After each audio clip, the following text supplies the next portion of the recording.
From Star Wars to Lion King.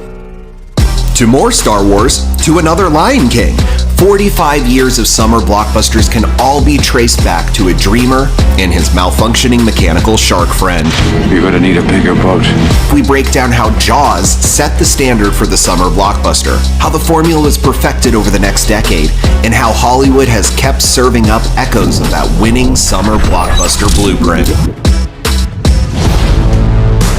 On one of Hollywood's first all-out marketing blitzes of primetime ads, late-night interviews, and test screenings, Jaws rode a wave of positive buzz to a $470 million worldwide gross. And that's in 1975 money, people. The previous summer, Herbie Rides Again, the sequel to the Magic Love Bug movie, won the summer with only $69 million. Clearly, Jaws marked a sea change in entertainment. That you are going to ignore this particular problem until it swims up and bites you on the ass! The blockbuster era began, and this formula for high-concept fun, supported by big campaigns, centered in the summer when everyone wants to escape the heat, was codified 2 years later by Spielberg's old pal, George Lucas, for 1977's Star Wars. I felt a great disturbance in the Force. A New Hope changed the blockbuster game with a $503 million gross. Movies would now be measured to bars set by Lucas and Spielberg, including the Star Wars sequel, 1980's The Empire Strikes Back. Grossing $400 million worldwide, Empire proved Star Wars' franchise potential and that Lucas had blockbuster gold on the brain. He teamed with Spielberg for a new franchise about a plucky professor who believes history belongs in a museum. Snakes. Why did it have to be snakes? 1981's Raiders of the Lost Ark collected $353 million worldwide, and Spielberg was back one summer later with E.T. His lovable extraterrestrial phoned home with $663 million and the hearts of children everywhere. I'll be right here. Now, Lucas closed forcefully on his first Star Wars trilogy with 1983's Return of the Jedi, $374 million. Meanwhile, Spielberg wasn't content with merely directing the biggest summer blockbusters, so he produced Robert Zemeckis' 1985 super smash, Back to the Future. Lightning did strike twice for Spielberg, and the movie made history with 381 million worldwide. 21 gigawatts! Then a pair of producers, Don Simpson and Jerry Bruckheimer, aimed for Spielberg's summer throne after a big hit in December '84 with Beverly Hills Cop. And they waged that war with a certain smiling aviator who is about to become a bona fide movie star. So you're the one. Yes, ma'am.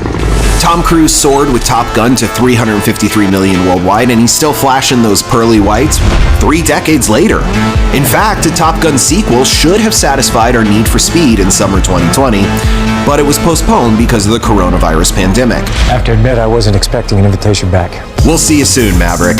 Anyway, Simpson and Bruckheimer topped summer '87 with Eddie Murphy and Beverly Hills Cop 2, while producer Spielberg and director Zemeckis retook the crown in summer '88 with Who Framed Roger Rabbit.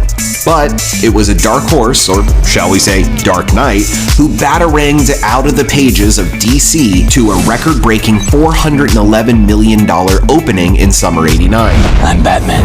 On the cape and cowl of Batman, superhero movies first entered the summer blockbuster rotation of high-concept hijinks, or Simpson and Bruckheimer explosions, or the ever-popular Spielbergian surefires. Jurassic Park's $912 million gross in '93 made the former measure of a summer blockbuster extinct. But a 1994 Disney movie put animation into the ring for King of the Summer for the first time. The Lion King clawed up $763 million, a record for animation, and 25 years later, a so-called photorealistic update grossed $1.6 billion for the Mouse House. Between these lines, every top summer blockbuster can be traced back to the first 19 years of establishing the recipe for box office success. So, here goes nothing.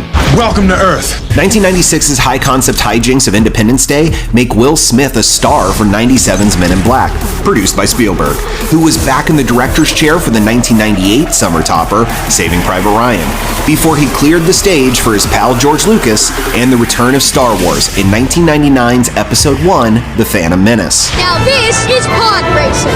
Is it? Not about to be left in the 80s or 90s, Tom Cruise returned to dangle Mission Impossible 2 into the new millennium before a non-Disney animated picture gave Mickey a run for his money with a fresh and cynical take on the fairy tale formula. That'll do, Donkey.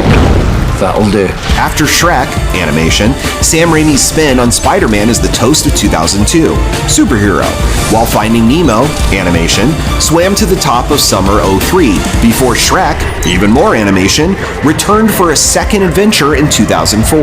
You're a stallion, baby! 05 was another end to a Star Wars trilogy, before producer Bruckheimer found his footing in 06 with a Pirates of the Caribbean sequel, and Sam Raimi's third and final Spider-Man webbed up 07.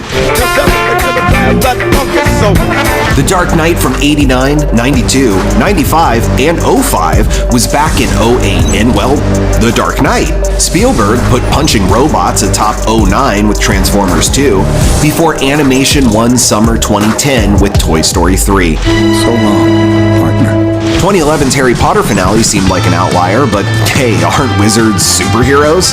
Doctor Strange sure is, and speaking of, it was his pals on the Avengers that rocketed to the top of 2012 to pave the way for Marvel's continued domination of the box office. But what are we, a team?